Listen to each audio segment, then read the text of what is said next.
mahasiswa Universitas Islam Indonesia Fakultas Hukum Angkatan 2020. Pengalaman organisasi: Bupati BES 2016 sampai 2017, Gubernur BES 2017 sampai 2018, Presiden BES 2018 sampai 2019, dan Ketua Ikatan Remaja Masjid Al-Iman Desa Bukit Ranah 2020 sampai 2025.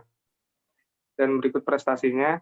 Yang pertama, juara 1 Open Kejuaraan Taekwondo Nasional Jakarta 2016. Kedua, juara 3 Kejuaraan Taekwondo Sekota Pekanbaru 2016. Yang ketiga, juara 1 Kejuaraan Taekwondo se-Sumatera 2017. Dan yang keempat, sedikit hafalan Al-Quran. Oke. Pada moderator, Mas Rafsanjani dipersilahkan. Oke, baik. Terima kasih kepada Mas Azam selaku MC yang memberikan waktu kepada saya untuk memandu acara diskusi pada malam hari ini. Bismillahirrahmanirrahim. Assalamualaikum warahmatullahi wabarakatuh. Waalaikumsalam warahmatullahi wabarakatuh. Hamdan wa syukranillah wassalatu wassalamu ala Rasulillah. Faqala Rasulullah balighu anni walau ayah. Pertama, perkenalkan saya selaku moderator bernama M. Rafsanjani Al-Hafiz. Saya insya Allah akan memandu diskusi pada malam hari ini bersama Kak Syurai Hibanur Rahim. Baiklah, sebelum kita masuk ke acara pokok, saya akan menyampaikan CV dari narasumber kita, yaitu Kak Syurai Hibanur Rahim, yang mana kata pepatah yang biasa kita dengar, tak kenal maka tak sayang maka tak cinta maka ta'aruf. Baiklah, nama lengkap beliau adalah Syurai Hibanur Rahim. Beliau lahir di Jakarta 27 Januari 1998. Alamat beliau di Pondok Gede, Bekasi. Beliau menempuh pendidikan formal di TKIT Iqra, SDIT Iqra, SMPIT Al-Hasan, MA Al-Hasan, dan sekarang menempuh pendidikan S1 di Fakultas Pendidikan Teknik Arsitektur Universitas Pendidikan Indonesia atau UPI. Beliau juga pernah menempuh pendidikan non-formal di Bimbingan Belajar Nurul Fikri. Beliau banyak sekali pengalaman berorganisasinya, salah satunya yaitu menjadi Kabiro Kreatif LDK UKDM UPI, Kadep Humas kami Komsat UPI, dan sekarang menjabat sebagai Kabiro Desain LDK UKDM UPI. Beliau sangat banyak mengukir prestasi, salah satunya yaitu komikus dan penulis buku Daily Rai Coret, Move Up. Penerima beasiswa aktivis Salman 2019-2020. Terakhir, beliau juga banyak melakukan kegiatan sebagai narasumber atau pembicara. Salah satunya menjadi pembicara talk show media How to Dakwah in Disruption Era IASC Jakarta Timur. Mungkin tidak banyak yang dapat saya sampaikan pada malam hari ini. Pengalaman beliau, prestasi, serta riwayat pembicara dan hobi-hobinya. Untuk mempersingkat waktu, mari kita sambut pembicara diskusi pada malam hari ini, yaitu Kak Syurai Hibanur Rahim. Kak Syurai, selamat malam Kak. Selamat malam juga. Kedengar ya suaranya? Gimana kabarnya Kak? Alhamdulillah, sehat-sehat. Alhamdulillah. Tambah cerah aja mukanya Kak. Terang. Alhamdulillah. Ya Kak, ini teman-teman peserta ini sudah nunggu ini pemaparan materi dari Kak. Silakan Kak, sampaikan pemaparannya. Baik Kak. Oke, sambil share screen juga dulu. Bisa dijadiin host, gak ada satu akun lagi dah di sini. Cari yang namanya sama. Minta tolong dijadiin host dulu. Host. Bisa dibuka share screen-nya. Oke, sebelumnya sambil nunggu. Baik. Bismillahirrahmanirrahim. Assalamualaikum Kak. warahmatullahi wabarakatuh. Waalaikumsalam warahmatullahi Waalaikumsalam wabarakatuh. warahmatullahi wabarakatuh. Alhamdulillahirrahmanirrahim. Wassalatu wassalamu ala asyrafil anbiya wal mursalin wa ala alihi wa ashabi ajmain. Amma ba'd. Puji syukur kehadirat Allah SWT, berkat rahmat hidayahnya kita masih diberikan kesehatan ya, sehat walafiat, kemudian diberikan nikmat Islam, ihsan, dan juga akhirnya kita dipersilaturahimkan ya pada malam hari ini seperti itu. Kemudian salawat serta salam tak lupa kita curahkan kepada baginda Nabi besar kita, Nabi Muhammad Sallallahu Alaihi Wasallam, kepada keluarganya, para sahabat, para tabiin, hingga kita selaku umatnya. Amin ya robbal alamin. Oke, ini masih belum bisa screen ya. Soalnya Ya Kak, Kak. lagi proses Kak. oke, sip. Nggak apa-apa. Oke. Sebelumnya perkenalkan dulu nama, kalau saya kan karena di kuliah di Bandung biasanya kan Akang Tete ya. Ini UII ya, berarti Jogja. Panggilnya apa? Biasa. Mas ya. Mas biasanya Kak. Mas yang- atau Akang? Mas ya. Mas Oke. aja lah. Mas aja. Kak juga nggak apa-apa sih. Kalau di Bekasi Jakarta tuh biasanya Kak gitu ya. Oh ini udah. Iya. Oke, kita sambil share screen ya, bentar. Nah, akrab dipanggil Iban gitu ya, akrab dipanggil Iban, walaupun kalau orang pertama kali baru kenal tuh biasanya manggil nama depan ya, jadi Syurai gitu, padahal agak susah juga gitu. Nggak apa-apa. Oke, ini saya izin share screen dulu. Ya Kak. Udah terlihat?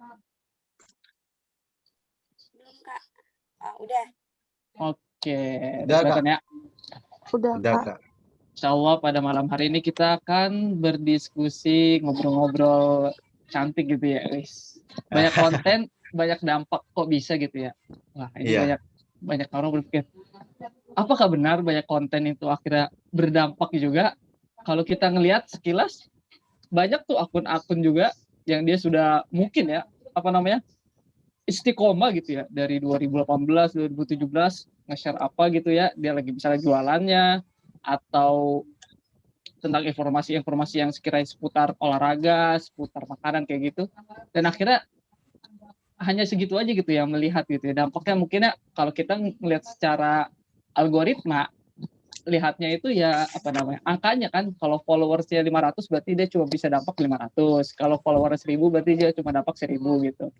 Padahal ya dampak itu kalau kita ngeliat algoritma ya ke situ gitu. Tapi apa sih mana dampak selain dari algoritma yang ada di medsos gitu ya. Oke. Itu nanti kita coba kita ulik ya. Banyak nggak sih kalau di Indonesia kalau kita bikin konten terus bisa viral terus banyak yang lihat gitu atau bagaimana? Oke. Ini aneh ngambil dari salah satu lembaga penyaji data ya. Nah, ini data untuk yang aktif di media sosial, teman-teman bisa lihat semua nih. Ini data per Januari 2020. Ini khususnya di Indonesia ya. Kita bisa melihat total populasi seluruh yang ada di Indonesia itu 27 juta orang, guys. Nah, dan yang punya HP ternyata lebih banyak ya, 338. Jadi ada kemungkinan setengah dari populasi yang di Indonesia ini punya 2 HP gitu. Saking ya maksudnya golongan-golongan atas gitu ya, atau memang karena kebutuhan. Jadi ada biasanya kan kalau kita punya 2 HP gitu ya, orang-orang yang punya 2 HP, yang satu buat bisnis, yang satu buat pribadinya kayak gitu. Jadi hampir kayak gitu ya untuk orang-orang yang dia memiliki mobilitas yang tinggi gitu. Nah, kalau kita ngeliat di sebelah kanannya lagi yang biru tuh, yang internet usingnya tuh, pemakaian dari internet yang ada di Indonesia populasinya hampir berapa? 175 juta. Itu setara 64% dari populasi di Indonesia. Wih. Coba bayangin, kalau kita nge-share satu konten, terus yang masuk ke internet berapa? 175 juta orang tuh bisa mengakses konten yang udah kita buat. Kalau diakses, ya itu pertanyaannya. Kalau diakses, kalau nggak diakses, ya udah ketutup gitu. Tapi ternyata potensinya tuh luar biasa. Hampir 1,5 lebih gitu ya populasi di Indonesia bisa akhirnya kita jangkau gitu ya. Yang teman-teman nih sekarang nih, ada di Bekasi, teman-teman di Jogja gitu, akhirnya bisa sampai gitu. Terus ada yang di Medan, ada yang di Papua, itu saling connect gitu dengan adanya internet ini. Ini sungguh luar biasa gitu ya. Ini salah satu nikmat juga nih. Nah, nikmat ini mau kita arahkan kemana? Apakah hal-hal yang memang berdampak positif atau yang negatif? Nah, ini pertanyaannya nanti ke situ. Kalau yang kita lihat kanannya, itu yang aktif di media sosial ya. Aktif media sosial. Jadi kalau yang internet itu biasanya dia mungkin hanya Google gitu ya. Hanya via ya untuk browsing-browsing artikel, jurnal atau lain sebagainya gitu ya. Nah, kalau ini yang media sosial nih, yang memang dia aktif bermedsos gitu ya. Itu entah Instagram, kemudian WA, kemudian Telegram dan lain sebagainya. Gitu. Ternyata dampaknya luar biasa ini ya. Ini per Januari 2020. Apalagi nanti nih tahun besok ya. Ya sekarang udah di akhir tahunnya November, Desember. Kita lihat nih Januari 2021 berapa banyak manusia di Indonesia gitu ya yang menggunakan internet dan aktif di media sosial. Oke, ini kita lihat lagi. Nah, ini daily time spend-nya. Bagaimana mereka menghabiskan waktu di media sosial nih, di internet nih. Dari tadi 7 jutaan populasi orang yang di Indonesia. Dan rata-rata pengguna internet yang dia tadi tuh yang 64% tersebut, itu hampir 8 jam mereka aktif internet gitu. Apalagi dengan kondisi pandemi hari ini, mungkin teman-teman banyak gitu ya, hampir bisa dikatakan 2/3 jam mungkin ya. Apalagi nanti ada kuliah kan, bisa ada kuliah, ada kemudian organisasi, ada rapat-rapat, ada apa gitu dan sebagainya. Itu bisa lebih gitu dari kebiasaan kita yang sebelumnya. Karena kalau ini kan Januari per 20 ini belum terdampak Covid ya gitu. Tapi apalagi dengan kita nih kondisi hari ini Covid gitu. Dan itu pasti internet itu pasti lebih high ya untuk pemakaian internet tersebut gitu. Nah, kalau yang sebelahnya itu yang chat gitu ya, yang isi media sosial, Instagram dan sebagainya. Yang sana TV, kemudian musik, kemudian bermain game gitu. Tapi kita fokus yang internetnya nih ya. Ternyata banyak gitu. Berarti sepertiga waktu kita selama sehari-hari itu berhubungan dengan internet. Itu sesuai data gitu ya teman-teman. Bagaimana itu bisa kita manfaatkan gitu ya apabila teman-teman tuh mau sekali nih nge-share kebaikan apa ya. Ingetin baca Al-Kahfi gitu. Berapa banyak orang yang nanti dapat tuh dampak dari teman-teman. Gitu. Oke, selanjutnya. Nah, ini aplikasi atau platform apa saja sih yang ternyata banyak digunakan nih oleh orang-orang Indonesia gitu ya. Dari 8 jam dia menggunakan internet, dari 64 juta orang yang pakai internet tuh, aplikasi apa sih yang paling hype gitu ya. Nah, di sini yang teratas itu adalah YouTube. Ya, teman-teman tahu lah. Mungkin dikatakan teman-teman tiada hari tanpa YouTube ya. Pasti pada buka YouTube ya. Buka YouTube nyari update. Wih, apa nih yang update nih hari ini? Ada yang viral gak gitu biasanya. Kemudian WhatsApp udah menjadi aplikasi kedua nih sekarang karena paling ringan ya kalau untuk chat gitu daripada Line. Walaupun Line secara fitur itu banyak, tapi WhatsApp itu secara apa ya general tuh lebih soft friend gitu ya, kita pakainya tuh lebih enak gitu ya. Dan yang ketiga ini Facebook. Oh mungkin teman-teman bertanya, Facebook sama Instagram masih gedean Facebook gitu, kenapa ya? Ya karena Facebook ini dia dari generasi mungkin kalau teman-teman tanya bapak ibu teman-teman ada yang sampai pakai Facebook gitu ya di generasi mereka. Nah Facebook itu gitu biasanya dipakai oleh zaman-zaman OP gitu ya orang-orang tua kita gitu. Tapi sampai sekarang akhirnya masih kepake karena kita pun biasanya kalau bikin akun dia akan nge-link ya satu akun itu bisa nge-link bisa ke YouTube bisa ke Facebook Instagram biasanya udah kayak gitu auto nge-link gitu satu akun. Nah yang keempat ini Instagram. Nah Instagram dia keempat dengan 79% ya. Kemudian Twitter, Line, FB dan lain sebagainya itu nanti bisa teman-teman baca gitu. Nah itu ternyata aplikasi-aplikasi yang ternyata most populer gitu. Sebenarnya ada satu lagi nih harusnya TikTok ya. TikTok ini urutannya 25, tapi sekarang tuh harusnya udah naik. Ya, teman-teman tahu banyak yang viral dari TikTok akhirnya dikombinasikan ke platform lain gitu.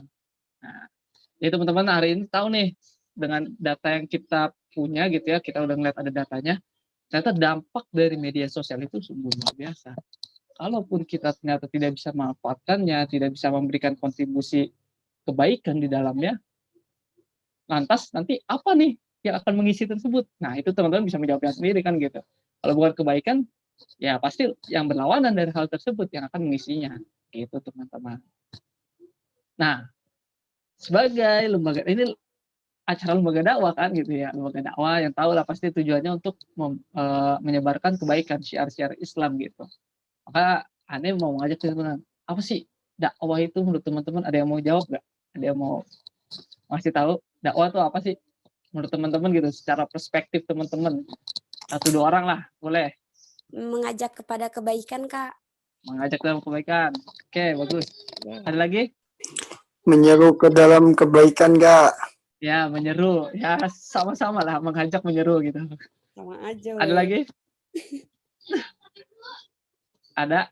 Satu lagi. Boleh, satu lagi. Mengajak dalam kebaikan, Kak. Apa? Apa? Mengajak. Sama. Oke. Dakwah adalah cinta. Masya Allah. Ada yang ngechat kan. Boleh dicat. Nggak harus ini. Mantap. Boleh. Dakwah adalah cinta. Bagus. Ya kalau secara bahasa dakwah ya da'a ya do'u ya, itu artinya memanggil gitu ya. Memanggil, menyeru, mengajak, itu bisa secara lugotan ya gitu, secara bahasa. Secara istilahan ya ada lagi gitu ya. Nah, sebenarnya ini bisa kita maknai secara pribadi gitu. Maksudnya teman-teman bisa menyerapnya ya secara personal, memaknai dakwah dengan sendirinya gitu. Wah, amar ma'ruf, dakwah adalah jalan yang berliku. Ini nggak ada yang dakwah adalah jalan ninjaku gitu. Wih. Dakwah adalah jalan ninjaku. Amar ma'ruf ini berkebaikan, merangkul bukan memukul. Gitu. Nah, ya sesimpel itu. Anda mengartikan dakwah itu adalah kebahagiaan gitu. Ya, bisa dikatakan cinta juga. Jadi contoh kecil ya sebagai kita kan manusia ya, fitrahnya apa? Kalau di dalam Al-Quran tuh sebagai khalifah ya, kita sebagai khalifah. Yang kedua itu ada dia sebagai abd, sebagai apa namanya, hamba Allah gitu ya. Jadi 2 peran manusia di dunia ini yaitu tadi, kalau nggak beribadah, berdakwah gitu. Kalau kita nggak lagi zikirnya hari ini, ya kita ngajak orang kebaikan atau kita memberikan contoh kebaikan, itu dakwah, itu maksudnya ke dakwah. Jadi kalau nggak beribadah, berdakwah. Kalau nggak ada hal tersebut ya maksiat gitu, udah ketahuan. Makanya nih teman-teman mau kemana nih arahnya, itu tinggal dipilih. Nah, sesimpel itu aneh mengartikan dakwah adalah kebahagiaan. Contohnya kayak gini teman-teman. Teman-teman pernah nonton film yang disuka nggak? Apa gitu? Ada nonton apa nih? Nonton Naruto, terus nonton apa tuh? Kalau aneh tuh yang berkesan stupid apa tuh? Yang 3 Idiot itu berkesan. Tahu 3 Idiot? Ada yang tahu? Ada Avatar ya, boleh.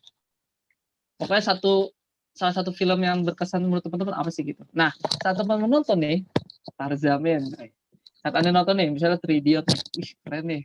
Rancodes Caca gitu ya, dia seorang mahasiswa yang dikatakan aneh sama dosen, ternyata dia seorang ilmuwan handal gitu ya, menciptakan sesuatu gitu. Nah, saat udah nonton itu, akhirnya kita ini apa namanya, merasakan suatu, ada inspirasinya, dapat motivasinya, terus bahagia gitu. Ada kebahagiaan tersendiri kita saat nontonnya gitu, teman-teman. Nah, tapi ternyata nggak sampai situ aja berhenti kebahagiaan tersebut. Pada satu titik saat kita udah selesai nonton nih, besok ya ketemu teman, kita tuh menceritakan, tadi malam tuh aneh habis nonton 3 Idiot nih, gini. Si pemeran utamanya bantu anaknya dosen untuk melahirkan gitu, dan sebagainya. Cerita tuh panjang tentang 3 Idiot. Nah, akhirnya secara langsung kita bilang, coba deh tonton dari 3 Idiot. Dia kan belum nonton nih, teman-teman kita belum pada nonton nih. Coba deh tonton deh. Terus kita ngajak dia buat nonton gitu. Nonton deh. Dia bagus nih. Gue rekomendasiin gitu kan. Kayak gitu. Dia agak nolak. Enggak aneh masih ini. Tapi karena kita udah merasakan manfaatnya, merasakan kebahagiaan atas pas kita nonton itu, begitu masih maksa gitu. Masih mau tuh teman kita tuh juga merasakan apa yang kita rasakan gitu loh. Jadi sederhana seperti itu. Saat dakwah adalah kebahagiaan, saat dakwah adalah cinta bagi teman-teman, cinta itu jangan berhenti, kebahagiaan itu jangan berhenti di diri kita aja gitu loh. Tapi dia akan bulok-bulok dan berharap cinta dan kebahagiaan itu mau kita teruskan gitu ke orang lain. Itulah dakwah gitu guys. Itu dakwah. Oke? Nah, mungkin teman-teman udah pada tahu kita. Ini secara ini ya, apa namanya dalilnya gitu ya. Ada surat Al-Imran ayat 110. Kamu adalah umat yang terbaik yang dilahirkan untuk manusia, menyeru kepada yang ma'ruf dan mencegah dari yang munkar, dan beriman kepada Allah. Sekiranya ahli kitab beriman, tentulah itu lebih baik bagi mereka. Di antara mereka ada yang beriman dan mereka adalah orang yang fasik. Tadi ada yang mengatakan bahwa itu amar ma'ruf, amar ma'ruf nahi munkar ya kayak gitu ya. Ya betul, itu sangat-sangat betul. Tapi hari ini kebanyakan dari kita amar ma'ruf, karena dakwah nahi mungkar itu lebih berat. Teman-teman tahu Ustadz Habib kita, Habib Rizik? Tahu Iya, Kak. semua ya? Tahu Kak. Tahu. Kak, Tahu cara dakwah beliau bagaimana? Keras itu Kak. luar Nah, biasa, Kak. cara dakwahnya itu adalah nahi mungkar ya. Itu cara dakwah beliau, dan itu emang berat itu. Itu resikonya dibenci banyak orang. Karena kita melarang. Beda dengan mengajak. Nih, saat kita ngelempar nih, ini loh baca surat Al-Kahfi hari Jumat. Mau ada yang dengerin, mau ada yang ngamalin, udah kita secara itu udah mengajak aja kan, maklum gitu, apa maklum, ngajak orang. Tapi kalau kita ngelarang, misalnya nih ada pacaran nih, teman kita, jangan pacaran dong. Nanti yang ini sakit tapi apa sih ini hidup gue gitu, kok ngatur. Nah, biasanya gitu. Jadi kalau kita dakwah secara nahi mungkar itu biasanya presentasi dibenci orang itu lebih besar daripada kita memaklum gitu. Maka, nah ini coba nanti teman-teman pilih nih, mau fokus di mana. Emang keduanya memang harus kita gaungkan ya keduanya gitu. Tapi mau condongnya di mana nih? Kalau memang amar ma'rufnya lebih mau dikuatin bisa gitu. Kalau mau naik mungkarnya bisa tuh kayak Habib Rizik gitu. Saya kita. Akhirnya banyak teman-teman saudara-saudara muslim kita yang juga respect gitu dengan Habib Rizik karena cara dakwah beliau begitu gitu ya. Berbeda dari yang lain seperti itu. Kemudian dalil yang kedua, ini Rasulullah SAW bersabda, ini dari hadis, barang siapa yang melihat kemungkaran, maka hendaknya ia mengubahnya dengan tangannya, dan apabila ia tidak mampu, maka dengan lidahnya, dan apabila tidak mampu, maka dengan hatinya, dan yang demikian itu adalah sempurna iman. Oke guys, gitu. Tangan ya. Banyak orang yang mengartikan tangan itu sebagai kekuasaan, jabatan, itu bisa gitu. Tapi tangan, kita artikan tangan juga itu nggak apa-apa. Jadi selagi teman-teman punya tangan dan bisa menulis, bisa bikin gambar, bisa olahraga dengan tangan tersebut, tapi akhirnya bisa menjadi wasilah dakwah, pergunakan teman-teman gitu.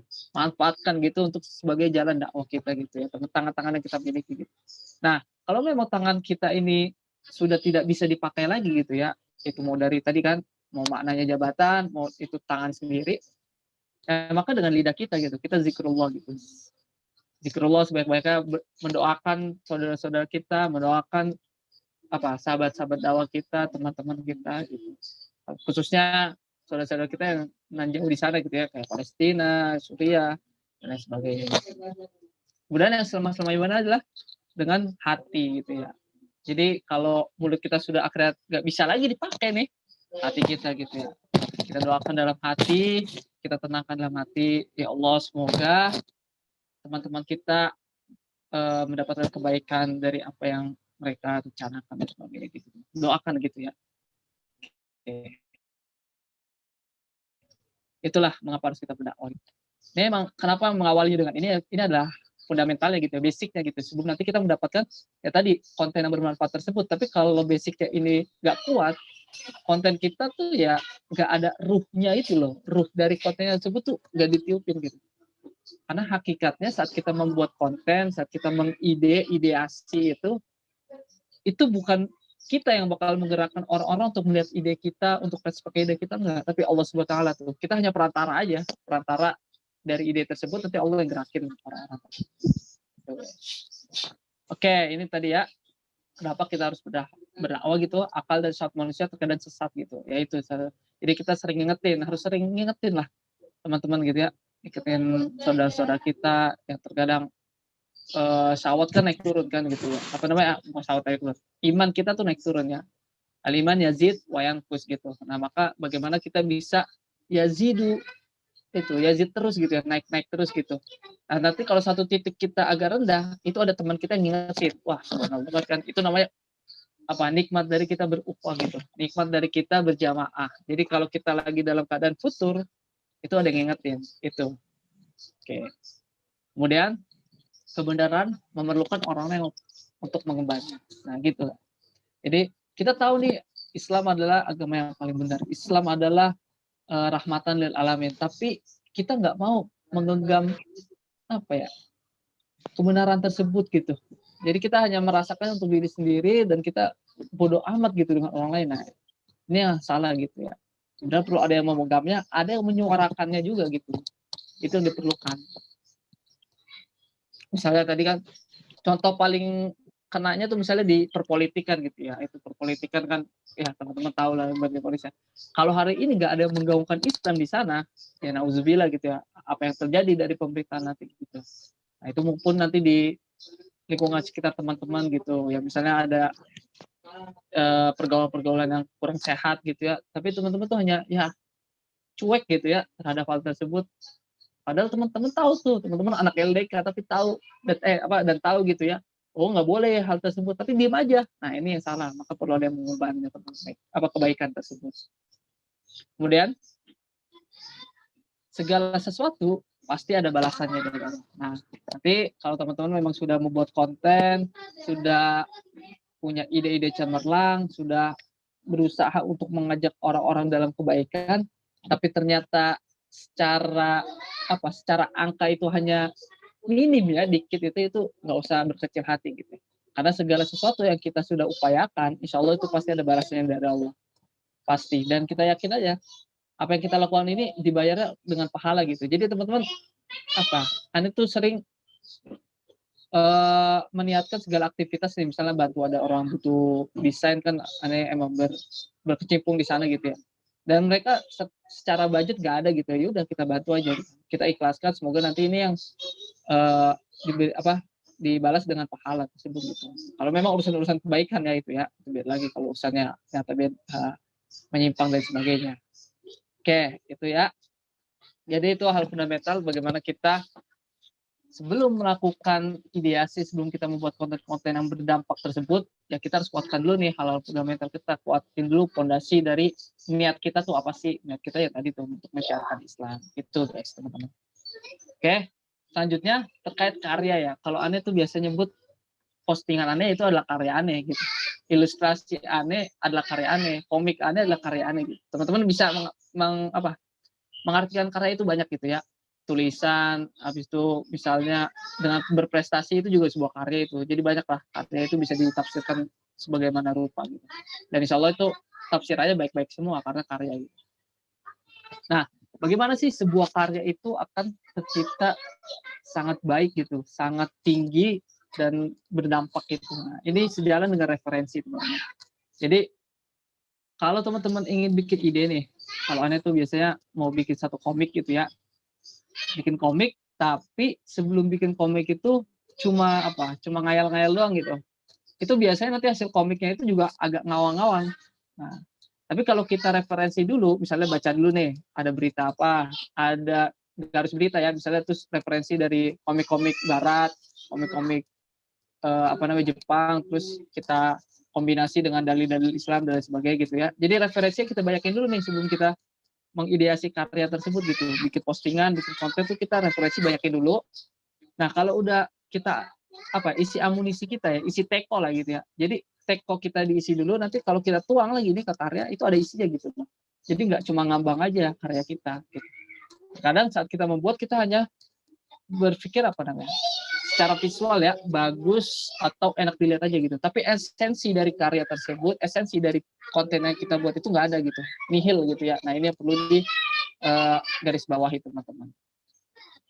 Jadi referensi itu sebanding dengan karya kita. Jadi semakin banyak referensi teman-teman hari ini suka baca nih, baca banyak gitu. Itu Ane jamin karya-karya teman-teman akan bagus banget gitu ya. Kan kalau kita bisa ambil contoh Bang Terlai gitu ya. Bang Darwin ya namanya, Anda lupa, Bang Darwin, kemudian siapa lagi nih?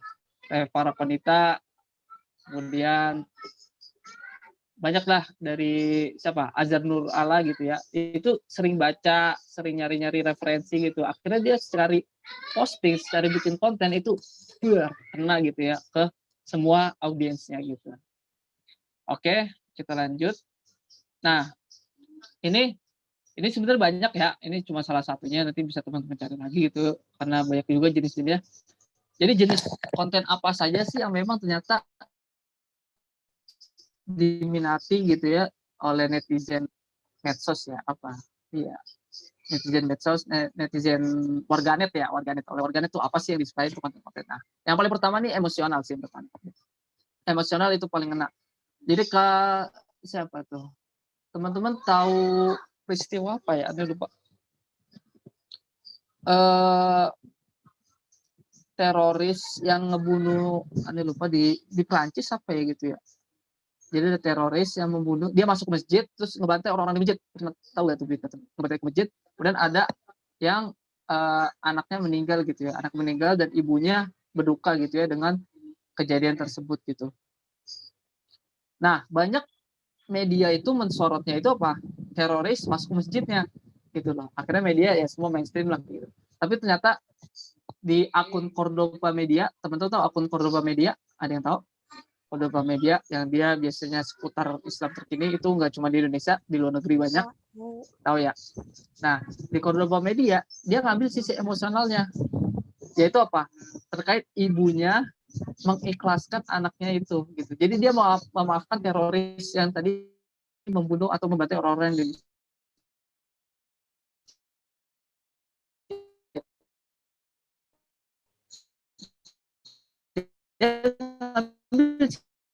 sisi tersebut gitu. Maaf Kak, agak putus-putus. Jadi sisi emosional biasanya akan lebih ke ibunya gitu. Terus ada pesan-pesan apa gitu. Itu biasanya lebih kena gitu ya. Oh, sore putus-putus. Putus-putus ya? Udah bagus Kak, udah bagus. Udah bagus. Ya. Jadi gitu. Misalnya tadi yang ibu ya gitu. Nah, kita sisi emosional tuh kita ambil gitu ya ke orang-orang. Biasanya itu akan lebih ngena dan dia tuh ngerasa, ih ini ngena banget nih, bikin sedih, bikin rindu gitu. Dan dia akhirnya nge-share gitu ke orang-orang supaya ngerasain apa yang dia rasain juga gitu ya. Kemudian yang kedua ini terkait kekinian, konten-konten kekinian. Itu biasanya konten-konten yang apa namanya? Yang lagi viral terus kita akhirnya coba kita bikin komedinya gitu. Salah satu contohnya terkait paling hype itu menurut Ane NKCTHI, teman-teman tahu NKCTHI, akhirnya banyak plesetannya juga.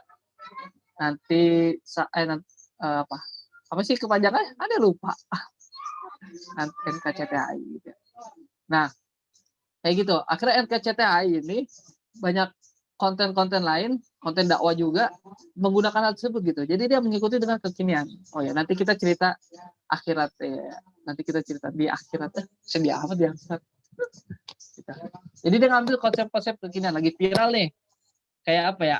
Jadi kayak ada orang lagi udah nyampe puncak, terus kita nyantol gitu ya. Supaya nanti kita juga ikut ke atas gitu. Tapi ternyata cara-cara tersebut terkadang kurang bagus gitu ya teman-teman. Nanti kita bahas kenapa kurang bagus ya. Kemudian yang kedua, informatif. Nah, ini terkait konten-konten informatif. Ini paling banyak itu akun ini apa? Tahu tuh akun algoritma Instagram gitu. Jadi ada pakar-pakar yang dia membicarakan di postingannya itu terkait kenapa jumlah views ngaruh ke sini gitu. Nah, itu banyak lah akun-akun informatif kayak gitu ya.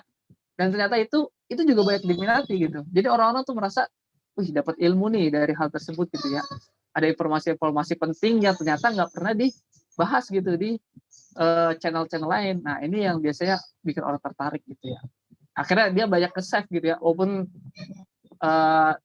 kopinya dikit tapi di save-nya biasanya lebih banyak gitu. Karena orang biasanya nge-keep dulu, nanti besoknya baru dipelajari gitu. Apa ini mungkin nanti kita sekarang jangan. Keempat, ini terkait inspiratif. Nah, banyak juga konten-konten yang dia apa quotes ya, quotes sederhana, menginspirasi, membuat kita lebih hidup ini lebih berarti lah gitu. Apalagi biasanya orang-orang lagi insecure gitu, lagi terpuruk, waduh, nggak ada gairah hidup gitu. Sekali yang lihat quotes, kembalilah kepada yang maha pengasih gitu. Wih, langsung dia tertegun gitu hatinya mau mencoba beraktivitas sedia kala gitu. Nah ini inspiratif gitu ya. Tokoh-tokoh terkenal gitu, Bang Sandiaga Uno gitu, Pak Anies, Pak Jokowi gitu, itu lagi ada quotes-quotes bagus, akhirnya menginspirasi, itu biasa juga menggerakkan kita tuh. Yang kelima itu edukatif ya, itu hampir mirip informatif, tapi biasanya dia lebih ke edukatifnya, misalnya tips-tips makanan sehat gitu, atau enggak hidup minimalis gitu, kan banyak gitu. Itu terkait tips-tips edukatif. Nah, yang paling terpenting itu yang paling bawah gitu. Yang dari hati akan sampai hati gitu, teman-teman. Jadi, kalaupun teman-teman udah menggunakan sudah merencanakan konten ini akan emosional, akan lebih ke arah informatif dan sebagainya, tapi ngebuatnya setengah hati, itu biasanya ada yang kurang gitu ya. Kliknya tuh nggak dapat klik dari konten tersebut kan. Atau aneh biasa bilang ruh dari konten itu nggak ada gitu. Kan kalau kita balik ke awal itu yang menggerakkan hati orang-orang itu ya Allah Subhanahu wa taala gitu. Jadi kalau kita nggak penuh nggak sepenuh hati membuat konten tersebut, biasanya nanti juga orang-orang ngeliat kita ya setengah-setengah hati aja gitu. Itu nggak bisa diukur dengan angka gitu, tapi memang bisa kita rasakan aja gitu teman-teman. Kita bisa rasakan, oh kenapa sih konten kita kurang diminati gitu, apakah memang saya bikin konten ini hanya terpaksa gitu untuk menuntut kalau orang bilang udah konten ya, bikin konten aja terus, udah konten gitu, kalau nggak ada konten tuh nggak seru gitu, bikin gitu. Apalagi biasanya bikinnya konten-konten sensasional gitu ya, yang penting dia viral, jadi dia nggak peduli tuh mau itu kontennya nanti bagaimana, yang penting dia viral dulu gitu. Misalnya jokes yang kemarin tuh tahunnya lupa, yang ngasih sampah gitu ya konten-konten receh Kak. Itu banyak itu paling diminati itu biasanya. Tapi biasanya konten-konten yang sensasional tapi setidaknya gitu ya, walaupun dia sensasional tidak merugikan orang lain sih, kalau ini sih lebih situ. Jadi kalaupun dia sensasional ternyata merugikan orang lain, tapi jangan juga misalnya diri sendiri gitu, ngejedotin kepala tek kan orang lucu gitu, itu juga. Jadi gitu ya. Jadi harapannya teman-teman nanti bikin kedepannya mau ide bikin konten dan sebagainya, itu esensinya dulu sih, apa sih yang mau kita kita sampaikan ke audiens kita gitu ya.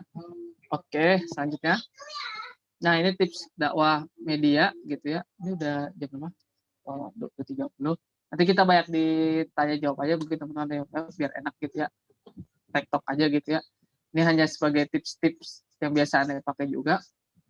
Yang pertama yang pastinya tadi senantiasa dekat kepada Allah gitu ya. Jadi niatkan benar-benar di awal itu ya buat kebaikan aja gitu ya. Kita bukan hanya mau nyari duniawi gitu. Duniawi bakal ngikut gitu ya. Kan sesuai ini, saat kita berfokus ke akhirat, maka dunia itu akan secara langsung mengejar kita. Tapi kalau kita fokusnya ke dunia, ya akhirat juga ternyata tertinggal juga gitu teman-teman. Nah, makanya senantiasa dekat kepada Allah. Kemudian yang kedua, pahami kebutuhan umat gitu.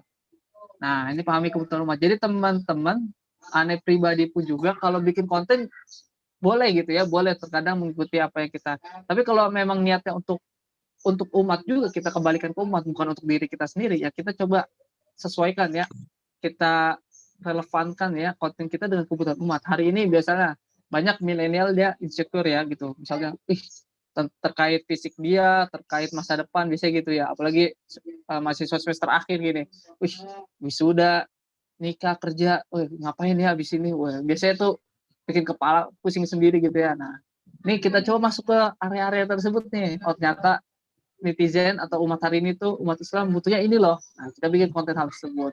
Tips menghadapi insecure gitu. Tips bagaimana tidak galau lagi gitu. Banyak lah teman-teman bisa cari sendiri gitu ya. Kemudian yang ketiga, tetapkan tujuan yang jelas. Yang pastinya tujuan tujuan aneh berkonten yang tadi untuk mensiarkan Islam, untuk menjayakan Islam itu sendiri gitu ya. Teman-teman tahu ini kan istilah Islam itu pasti jaya kan? Yakin nggak teman-teman Islam itu jaya? Yakin kan? Tapi pertanyaannya, saat Islam itu jaya, teman-teman ada di posisi mana? Apakah sebagai pemain, ataukah sebagai penonton, ataukah hanya sebagai wasit gitu? Kamu kalah, kamu menang, udah diem. Nah, kalau aneh pribadi ya, kita harusnya menjadi pemain gitu ya. Kita ada gitu, kita berkontribusi dalam kejayaan Islam gitu. Tidak hanya menonton, apalagi sebagai yang haters dari salah satu tim, wah itu lebih kacau lagi gitu. Kalau bisa jadi pemain kontribusi gitu ya untuk kejayaan Islam gitu. Yang keempat, perbanyak relasi, itu paling penting juga. Jadi sebagai konten kreator gitu, sebagai teman-teman mau bilangnya apa, tapi yang paling happy itu konten kreator gitu ya, itu jangan seolah-olah kita mau menang sendiri, seolah-olah kita yang paling baik sendiri gitu. Wih, ini konten gue udah paling bagus nih, jangan seolah gitu. Tapi perbanyak relasi gitu. Dengan baiknya kita relasi, biasanya ide kita itu akan lebih fresh lagi gitu. Apalagi era sekarang tuh bukan eranya kompetitor ya, eranya kompetisi tuh udah nggak, kurang zaman lah gitu ya. Sekarang eranya kolaborasi, teman-teman. Jadi ada yang bisa A, yang bisa B, kita kolaborasikan menjadi sesuatu yang baru, C gitu ya.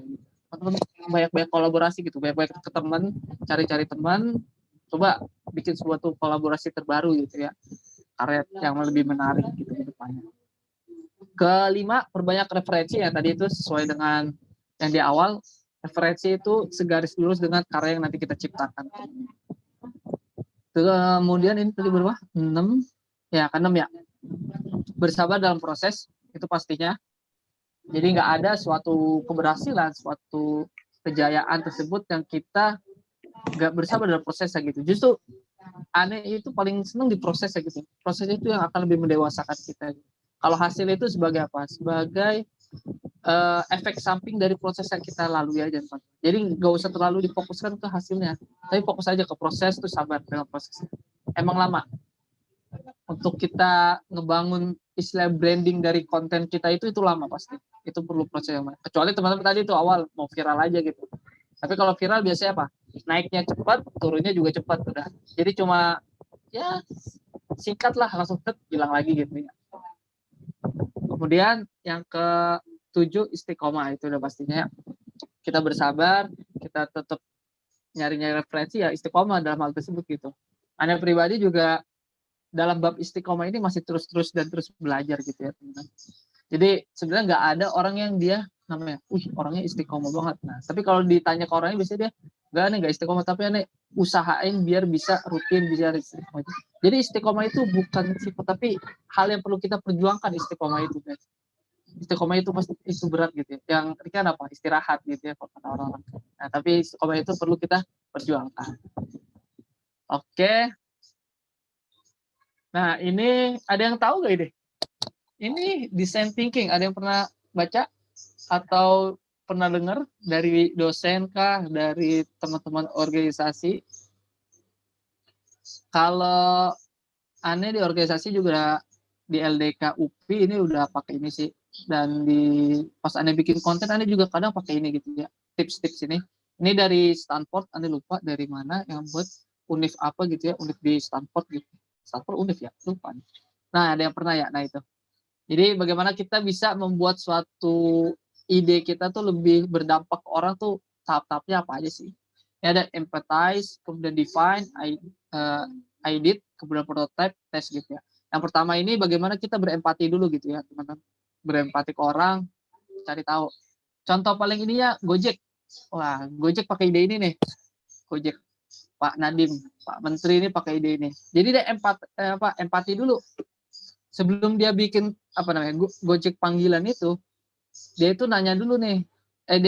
Dia tuh ngerasain pulang pergi kantor tuh, tapi susah gitu ya, lama perjalanannya tersebut, dan dia susah nyari ojek gitu ya saat di kantornya.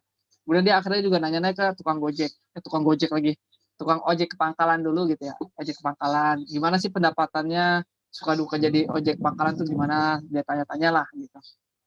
Akhirnya ternyata dia udah, itu empati dia gitu, dia merasakan apa yang dirasakan tukang ojek pangkalan gitu, ojek pengkolan. Kemudian di tahap kedua itu ada define. Setelah dia melakukan empati ke orang-orang dan dia juga merasakan apa yang dirasakan orang lain kayak gitu, ternyata dia menemukan beberapa masalah dari hal tersebut gitu ya. Nah, di define ini itulah masalah yang kita cari nih, inti dari masalah tersebut, dari banyak masalah yang udah dia tanyakan ke tukang ojek itu, gitu. Intinya apa, dicari. Ternyata kalau ojek ini hanya sebatas tunggu ya akan seperti itu aja gitu ya, apalagi nunggu di tempat yang tidak ada akses sama sekali misalnya gitu. Nah, ini akhirnya dia Di nomor 3 ini dia edit gitu, mengerucutkan sebuah ide, memecahkan masalah. Awalnya itu sebelum jadi aplikasi, Gojek itu dia bikin website. Jadi website di situ ada nomor kontak. Nah, jadi kayak ojek panggilannya tuh via SMS gitu ya. Via SMS, via telepon lah, masih telepon seluler gitu ya. Nah, dia awalnya pakai itu di website itu. Di website dia pakai beberapa kali, ternyata alhasil apa positif ya gitu, hasilnya positif, ternyata ada dampaknya dan itu terasa. Akhirnya dia bikin prototipe nih. Prototipenya yang tadi tuh aplikasi Gojeknya dicoba, masih prototipe awal, dilempar ke orang. Gimana nih aplikasi Gojek nih, ternyata mau lebih memudahkan gitu, apalagi dengan era digital hari ini. Kemudian dites, ya tadi tes ya, ditesnya itu udah dilempar ke orang, produknya itu ya sebagai aplikasi Gojeknya. Nah, akhirnya udah selama itu ada namanya evaluasi dari pengembangan produk tersebut. Itulah. Nah, kalau di empathize untuk konten ini juga sama. Jadi sebelum teman-teman bikin konten ya coba tanya-tanya ke teman lu. Lagi ngerasain apa sih hari ini gitu. Oh, lagi kesel, lagi pusing, lagi apa gitu. Bantu banget buat kaum rebahan, Kak. Ayo, kaum rebahan maunya apa nih gitu ya. Males apa tadi? Oh, itu yang Gojek tadi ya itu ya. Ya. Jadi sangat-sangat ngebantu lah. Nah, ini juga bisa buat konten. Oke, itu ya. Ini hanya sekilas pengenalan aja. Teman-teman kalau ingin mendapatkan chat taking bisa dicari, banyak pakarnya sekarang gitu ya. Tapi insya Allah ini bermanfaat gitu ya. Organisasi udah banyak yang pakai, kemudian untuk startup juga banyak yang udah pakai gitu. Oke, itu ini udah sedikit lagi ini quotes dari quotes sih. Ini makna dari karya gitu ya.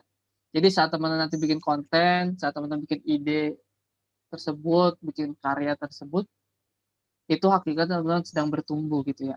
Mencoba keluar dari sebuah zona nyaman gitu ya, zona nyaman teman-teman tuh mau keluar gitu.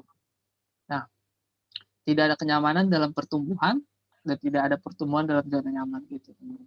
Jadi kalau teman-teman hari ini berusaha untuk mengembangkan ide-ide teman-teman, itu hakikatnya lagi coba keluar dari zona nyaman tersebut gitu, mau meningkatkan kualitas diri teman-teman. Nah, seperti itu.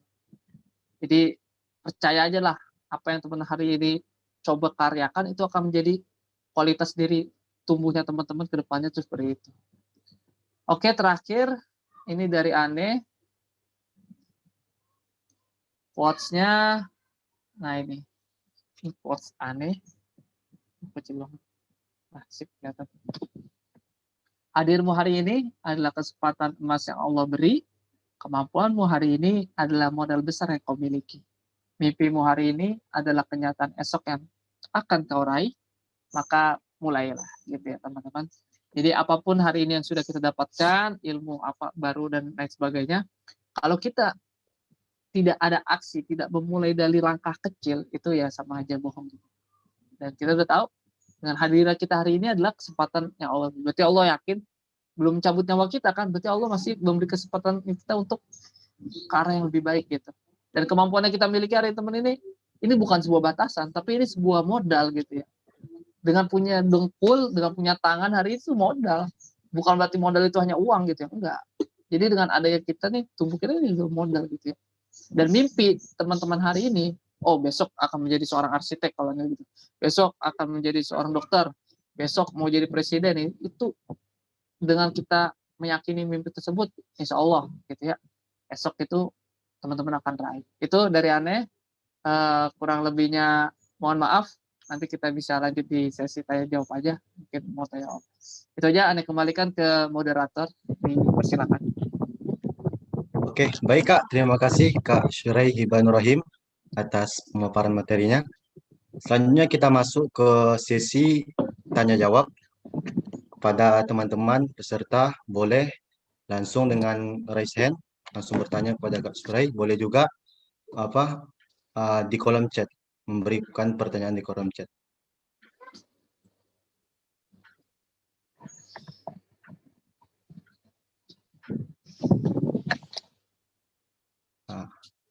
Oke, Kak Syurai. Ya, oke. Ini Kak, udah ada. udah ada pertanyaan pertama dari Afgan. Pertanyaannya, punten Kak, mau nanya, saya punya akun dakwah hanya masih kurang berdampak. Saya mau tanya, apa ada cara yang biasa kakak lakukan untuk melakukan optimasi akun dalam hal publikasi agar dapat menjangkau banyak orang? Terima kasih, Oh, Kak. oke. Ya, Oke, pertanyaan sangat izin, menja- bagus.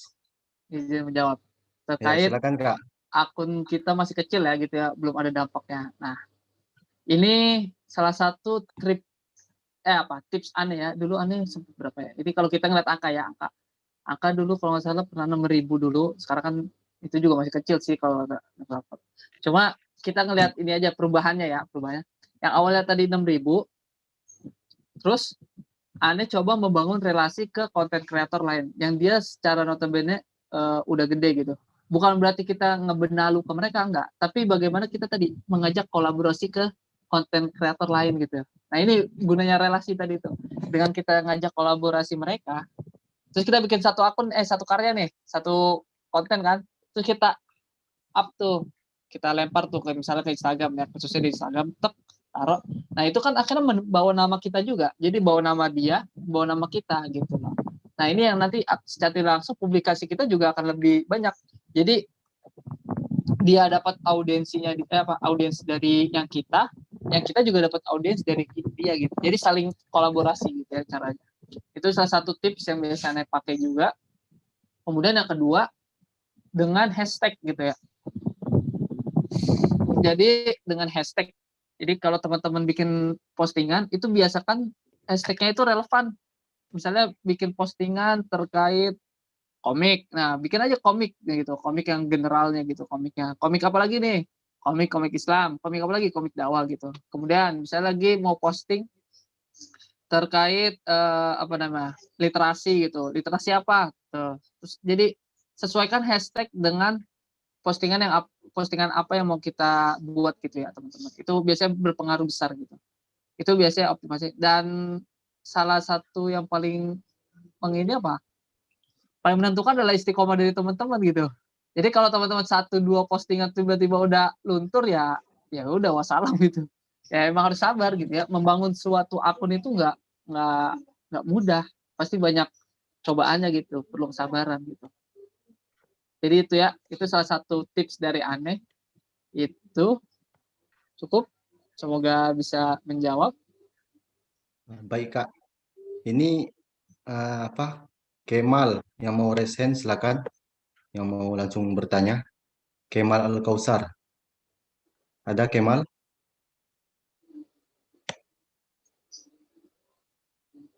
Oke, baik, Kak. Langsung saya bacakan pertanyaan kedua dari Hafsah. Assalamualaikum, Kak. Izin bertanya. Ada nggak si ritual sebelum ngeposting atau membuat sebuah karya? Kayak semisalnya harus udah tilawah berapa lembar, baca buku berapa lembar, dan lain-lain. Ini menarik, Kak. Wah, ritual. bahasanya ritual, serem Ritual. amat. Bisa ntar ngilang saya. Kalau ritual ya, kalau yang tadi ini ya, semisal tadi itu tilawah, kemudian baca buku. Tapi kalau tilawah, sholat itu seharusnya udah menjadi amalan yaumiyah kita ya. Jadi apa? Jadi bahan bakar sehari-hari. Jadi bukan bahan bakar saat kita bikin konten ya. Amalan yaumiyah yang kita kerjakan selama sehari-hari itu adalah bahan bakar selama kita beraktivitas gitu. Dan salah satunya itu ya tadi bikin konten, bikin ide dan sebagainya. Itu salah satunya. Jadi kalau tilawah, zikir, kemudian selalu ingat Allah itu harus setiap hari lah. Harus setiap hari udah menjadi kebiasaan kita. Nah, kalau untuk baca buku berapa lembar dan sebagainya itu biasanya nggak nentu ya. Jujur, Aneh pribadi bukan orang yang suka baca gitu. Tapi bukan berarti mau menutup dengan kita kelemahannya kan gue suka baca deh. Nah, itu mensiasati dengan apa gitu? Karena secara tidak langsung informasi itu harus tetap Aneh dapatkan gitu ya. Kalau nggak ada informasi yang Aneh dapatkan, berarti seakan-akan ya kosong gitu ya. Misalnya kayak mau nyampein apa, ya kosong gitu. Nah, salah satu siasat dari Aneh, saat Aneh beraktivitas, Aneh coba dengar podcast gitu ya. Podcast di Spotify, kemudian biasanya ada yang paling lagi hype Close the Door ya, Close the Door. Mungkin teman-teman bisa pilih tuh konten kelas denda dari Om Deddy itu yang bermanfaat tuh, kayak dia manggil menteri, manggil profesional dan sebagainya, itu bisa tuh didengerin aja. Dan selalu menjadi referensi yang terbarukan kayak gitu. Jadi kalau secara khusus sih nggak ada sih. Kalau mileniumnya itu menjadi kewajiban sih dari sehari-hari kita ya, karena itu sumber daya kita ya, apa sumber daya, energi kita gitu ya. Kalau milenium kurang, biasanya hati tuh hampa gitu ya, secara beraktivitas gitu. Itu sih dari pertanyaan yang mana ini? Hafsah, Dari Kak. Hafsah. Itu. Semoga bisa Oke, baik. menjawab. Baik, Kak. Terima kasih. Ini mungkin pertanyaan terakhir, Kak, karena waktu telah mepet. Pertanyaan terakhir dari Yohanes Yoel. Dia bertanya, "Selamat malam, Mas. Saya ingin bertanya bagaimana pendapat Mas tentang konten-konten yang sekarang yang terlalu membahas konten sensitif maupun konten-konten yang bersifat tabu. Lalu bagaimana merubah mindset orang yang membuat konten tersebut menjadi konten yang bermanfaat bagi masyarakat? Terima kasih." Ini pertanyaan fundamental nih, Mas. Silakan, Mas. Oke. Dari Yohanes Joel. Yohanes, konten-kontennya sekarang terlalu membahas konten sensitif gitu ya. Kalau Ya, konten betul, Mas. sensitif itu biasanya konten-konten terkait, biasanya tuh kalau udah kebagi dua ya, ada dua kubu, nanti kita bahas, biasanya itu udah sensitif gitu. Nah, biasanya makanya aneh pribadi prefer lebih ke konten yang aman gitu, jadi ngajak. Nah kan kalau tadi kita nanya mungkar itu biasanya sensitif gitu.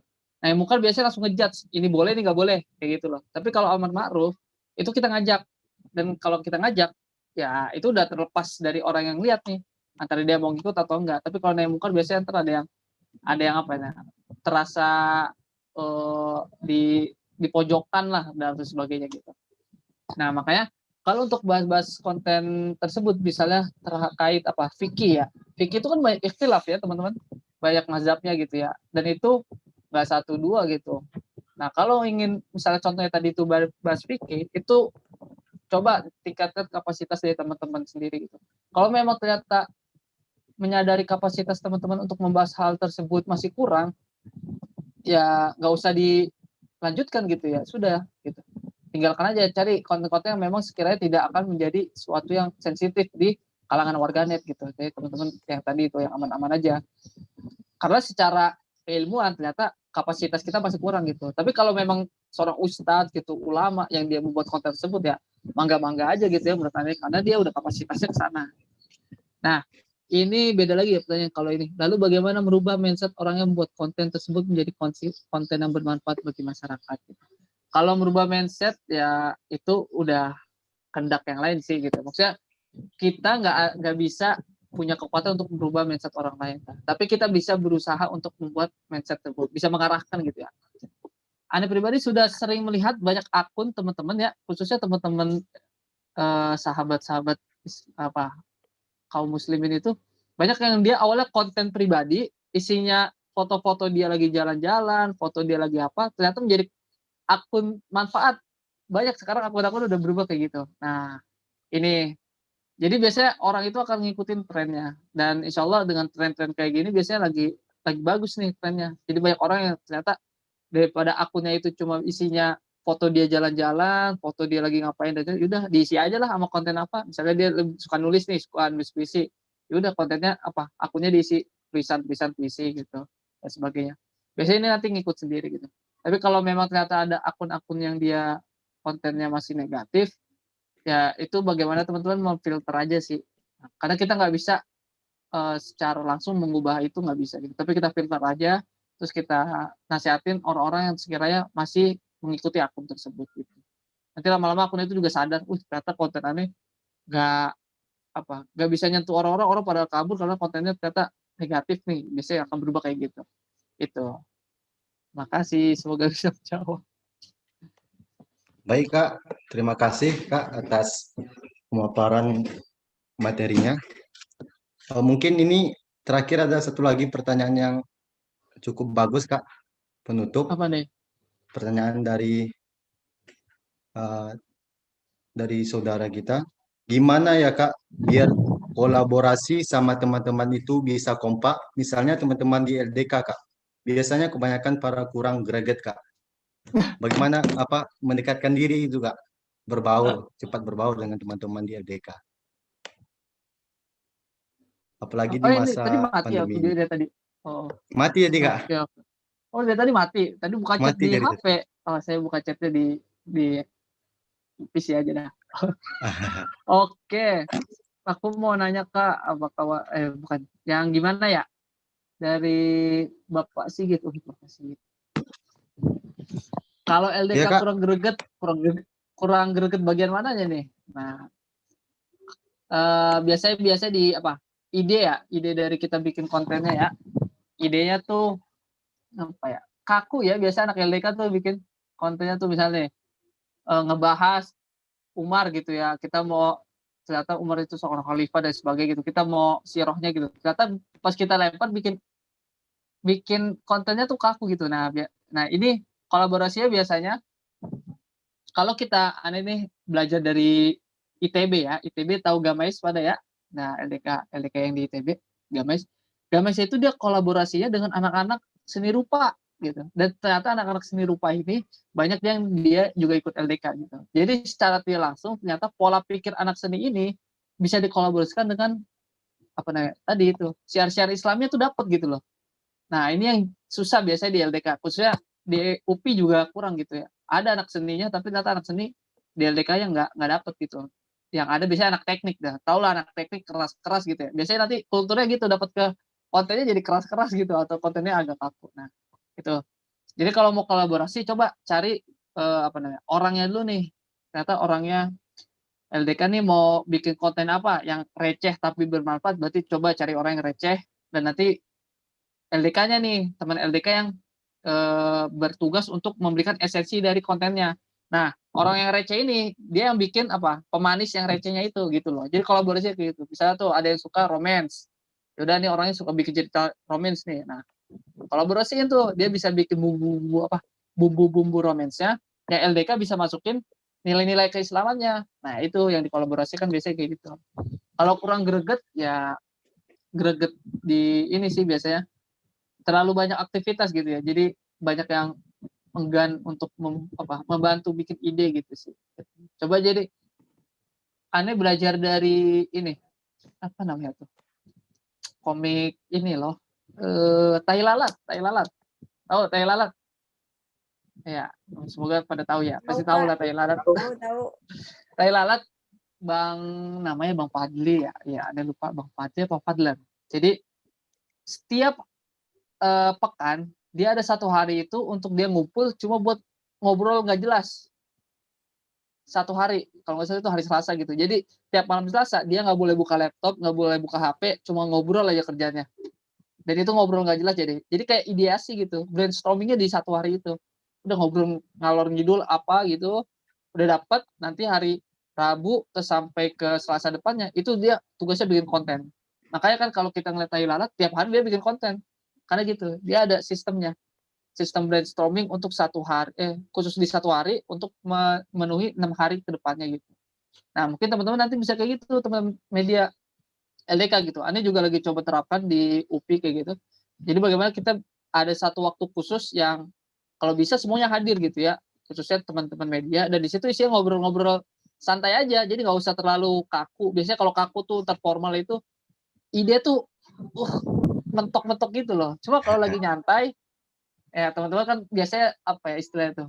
Kalau di kamar mandi banyak ide gitu ya. Nah, itu kan sebenarnya kenapa banyak ide karena di saat itu pikiran kita tuh lagi relax gitu ya, lagi nyantai, enak. Nah, ide tuh akhirnya ngalir.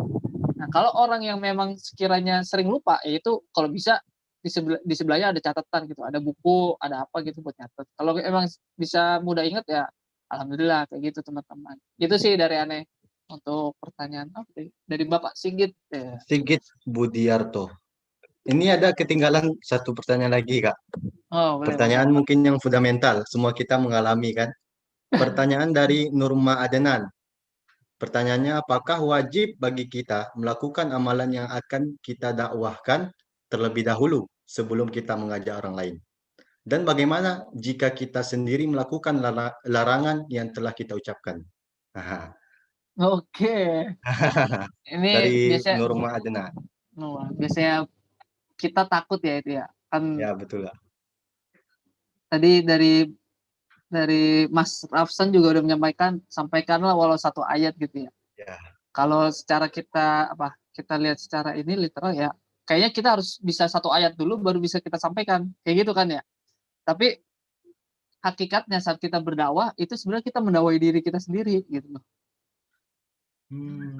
Artinya bukan berarti kita harus bisa dulu, enggak gitu. Tapi kita sama-sama bisa gitu. Jadi bareng-bareng jalannya. Saling ngingetin gitulah berdakwah gitu. Nah, kalaupun kita udah bisa dulu ya itu nilai plus gitu ya. Tapi setidaknya aneh yakin ya teman-teman. Misalnya teman-teman bikin postingan tadi tuh baca surat Al-Kahfi setiap hari Jumat. Itu secara aneh yakin tuh di hati tuh berapa persen tuh ada keinginan juga melakukan hal tersebut dulu gitu. Pasti ada itu. Misalnya ngajak baca Quran satu Ya, juz betul. satu hari. Itu secara langsung hati itu juga ada keinginan tuh mau nyelesain satu juz dulu gitu. Nah, itu yang diharapkan tuh itu. Jadi bukan hasilnya tadi tuh, tapi prosesnya itu tadi tuh. Nah, nanti kalau kita tiap hari udah rutin tersebut kan, dakwah itu kan harus berkala ya. Maksudnya ya banyak jenjangnya tuh. Nggak bisa sehari dua kali, sekali dua kali langsung bisa, enggak. Tapi tiap saat gitu. Nah, itu secara langsung kayak apa ya? Saling saling membangun gitu teman-teman gitu. Kita nasihatin teman kita ternyata nasihatin kita gitu. Itu menjadi pembelajaran diri kita sendiri gitu. Makanya itu salah satu manfaat dakwah gitu ya. Bukan hanya kita mensiarkan Islam, tapi secara langsung kita juga terchallenge ya, diri kita terchallenge untuk kita juga bisa gitu loh dengan apa yang kita siarkan. Itu sih teman-teman. Ya, Itu dari aneh. Terima Oke kasih. Kak, mungkin itu aja pertanyaan Kak yang dapat kita sampaikan karena melihat waktu sudah menunjukkan jam 9 lewat. Terima kasih pada Kak Syurai Hibanur Rahim yang telah menyampaikan pemaparannya. Terima kasih Kak Yuk, sama-sama. atas waktunya, telah menyempatkan waktunya untuk kami. Jadi poin yang dapat saya ambil dari pemaparan dari Kak Syurai, bahwa apapun yang kita lakukan pastikan mengandung dakwah dan hal-hal yang positif. Berkolaborasi atau dengan dengan mafuzat mayasru yahsud. Apa yang kamu tanam maka itu yang kamu tuai. Baiklah, mungkin itu saja yang dapat saya sampaikan. Saya sebagai moderator Muhammad Rafsanjani Al-Hafiz mengundurkan diri. Selanjutnya saya akan kembalikan kepada Master of Ceremony Mas Azam. Kepada Mas Azam dipersilakan. Ya, terima kasih Silakan, Mas Azam.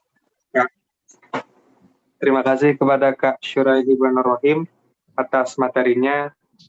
Semoga bermanfaat untuk kita semua. Dan terima kasih juga kepada Mas Rafsanjani. Selanjutnya kita beranjak ke acara selanjutnya, yaitu doa yang akan dibawakan oleh Saudara Bagas. Padanya dipersilahkan. Ya, bismillah. Assalamualaikum warahmatullahi wabarakatuh. Waalaikumsalam warahmatullahi wabarakatuh. Ya, saja. A'udzubillahi minasyaitonirrajim. Bismillahirrahmanirrahim. Alhamdulillahi rabbil alamin. Hamdan syakirin, hamdan yuafi ni'amahu wa yukafiru mazidah. Ya Rabbana lakal hamdu wa lakal syukr kama yanbaghi li jalali wajhika wa 'azimi sultanik. Allahumma inni nas'aluka salamatan fid din wa dunya wal akhirah wa afiyatan fil jasad wa sihatan fil badan wa ziyadatan fil ilmi wa barakatan fil rizqi wa taubatan qablal maut wa rahmatan indal maut wa maghfiratan ba'dal maut. Allahumma hawwin alaina fi sakaratil maut wa najata minan nari wa afwa indal hisab. Rabbana taqabbal minna innaka antas samiul alim wa tubna alaina innaka antat tawwabur rahim. Allahumma innaka ta'lamu anna hadhil qulub qad istama'at ala mahabbatik wa taqas ala ta'atik wa tawahadat ala da'watik وتعهدت على نصرة شريعتك فوثق اللهم رابطتها وأديمتها واهدها سبلها واملأها بنورك الذي لا يهبو واشرح صدورها بفيض الإيمان بك وجميل التوكل عليك واهيها بمعرفتك وأمت على شهادة في سبيلك إنك نعم المولى ونعم النصير اللهم آمين وصل اللهم على سيدنا محمد وعلى آله وصحبه وسلم آمين. Syukran. Wassalamualaikum warahmatullahi wabarakatuh. Waalaikumsalam warahmatullahi wabarakatuh. Waalaikumsalam warahmatullahi wabarakatuh. Terima kasih kepada Mas Bagas. Oke, beranjak ke agenda selanjutnya yaitu dokumentasi.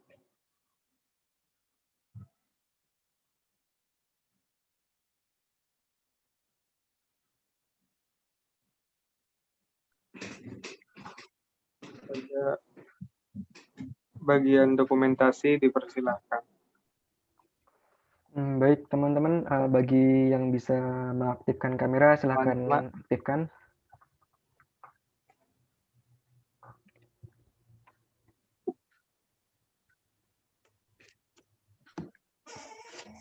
Baik, di sini ada 3 slide. Kita ambil foto 3 kali ya. Untuk yang slide pertama, 1, 2, 3. Slide kedua, 1, 2, 3. Slide terakhir, 1, 2, 3. Ya, terima kasih teman-teman. Oke, semuanya pamit undur diri duluan ya. Ya, semoga malam minggunya bermanfaat. Ya, malam minggu ini. Ya, ya semuanya. Assalamualaikum. Terima kasih Kak. Waalaikumsalam warahmatullahi wabarakatuh. Terima kasih. Oke. Selanjutnya pengumuman. Jadi teman-teman ada sedikit pengumuman buat tentang e-sertifikat. Jadi nanti teman-teman bisa mengakses e-sertifikatnya dari grup Ngobat. Nah, nanti itunya berupa link Google Drive. Jadi nanti teman-teman bisa download sesuai nama masing-masing. Kemungkinan e-sertifikatnya jadi itu hari Senin paling lambat. Ya. Begitu pengumumannya. Saya cara selanjutnya itu penutupan. Mari kita tutup acara Ngobat hari ini dengan baca hamdalah bersama-sama. Alhamdulillahirrahmanirrahim. Kafaratul majlis. Subhanallah wa bihamdika asyhadu an la ilaha illa anta astaghfiruka wa atubu ilaik. Saya selaku MC pamit undur diri. Assalamualaikum warahmatullahi wabarakatuh.